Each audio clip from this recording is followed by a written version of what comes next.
Hi යාළුවනේ.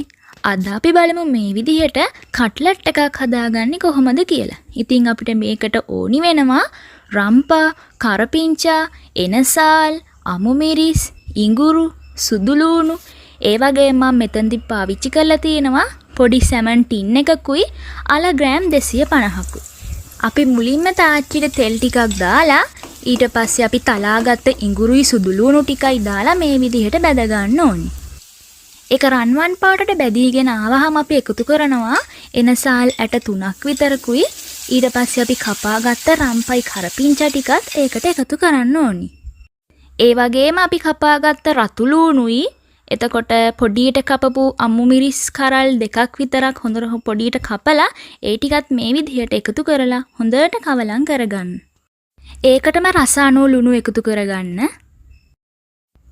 ඊට පස්සේ අපි එකතු කරන්න ඕනි කහ කුඩු තේ හැඳි භාගයක්, ගම්බිරිස් මේස හැඳි එකක්, ඒ වගේම කෑලි මිරිස් මේස හැඳි භාගයක් එකතු කරන්න.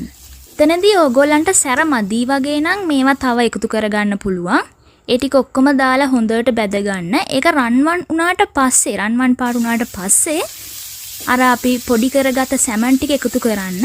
අපි අල පොඩි කරද්දී සැමන් පොඩි කරද්දී ඒ දෙකටම ඒවා පොඩි කරද්දී අපි ලුණු චුට්ටකුත් එකතු කරගෙන තමයි ඒවා පොඩි කරගන්න ඕනි. ඉතින් එහෙම සැමන් ටිකත් හොඳට මිශ්‍ර කරගත්තට පස්සේ අපි ලුණු ටිකකුත් දාලා ඔය පොඩි කරගත්ත අල ටිකත් මේකට දාගන්න ඕනි.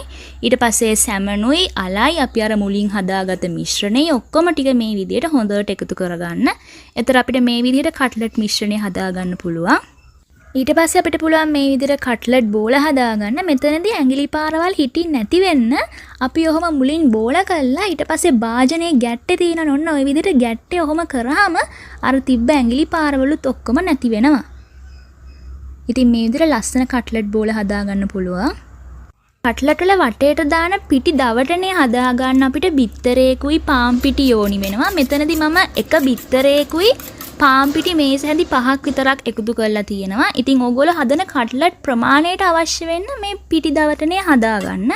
පාන් පිටි වලට වතුර එකතු කරලා දියරේ හදාගෙන ඊට පස්සේ අපි ඒ බිත්තරෙත් එකතු කරන්න ඕනේ. මෙතනදී මේ පිටි දවටනය දිය නැති වෙන්න කට්ලට් වල ගෑවෙන විදිහට පොඩ්ඩක් ඝනට හදාගන්න ඕනේ ඕගොල්ලෝ.